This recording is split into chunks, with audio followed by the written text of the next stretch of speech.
మనిషిని పునాది చేసి ఎదగాలని, తరిమే వాళ్ళని హితులుగా తలచి ముందుకెళ్ళాలని.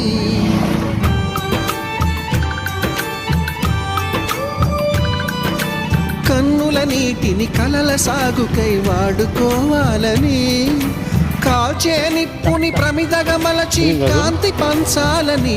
గుండెతో ధైర్యం చెప్పెను, చూపుతో మార్గం చెప్పెను, అడుగుతో గమ్యం చెప్పెను. నేనున్నానని, నేనున్నానని, నీకేం కాదని, నిన్నటి రాతని మార్చేస్తానని.